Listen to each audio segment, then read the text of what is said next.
ప్రజావాణి news channel September 29 Nandyal జిల్లా కేంద్రమైన నంద్యాల పట్టణంలోని Sri Guru Raghavendra banking coaching centre, Sri Guru Raja English medium విద్యా సంస్థల అధినేత మరియు chairman doctor P Dastagiri Reddy వారి సారథ్యంలో నంద్యాల జిల్లా బ్రాహ్మణ సంక్షేమ సమాఖ్య వారి సౌజన్యంతో ఈ నెల 29న లక్ష్మీ గణపతి సరస్వతి హోమం శరన్నవరాత్రుల సందర్భంగా శ్రీ మహాసరస్వతి అమ్మవారి ఆశీస్సులతో లక్ష్మీ గణపతి సరస్వతి హోమము పూజా కార్యక్రమము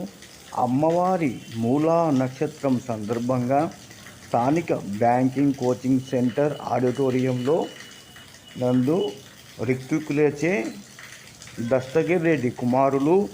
మౌలాలి రెడ్డి, శేషావులి రెడ్డి కన్ను సన్నలలో నిర్విఘ్నంగా ఈ హోమము ఘనంగా నిర్వహించారు. ఋత్వికులు శ్రీ మామిళ్ళపల్లి ప్రభాకర శర్మ, శ్రీ కొంకల వెంకట శేషపని శర్మ వారి మంత్రోచ్చరణల మధ్య యాగకర్తగా శ్రీ దస్తగిరెడ్డి సతీ సమేతంగా పూర్ణాహుతి కావించడంతో పరిసమాప్తమైంది. ఈ కార్యక్రమంలో P Moulali Reddy director, Sri Guru Raghavendra banking coaching centre, Seshavali Reddy director, Sri Guru Raja English medium school Nandyal వారి సిబ్బంది విద్యార్థులు పాల్గొన్నారు.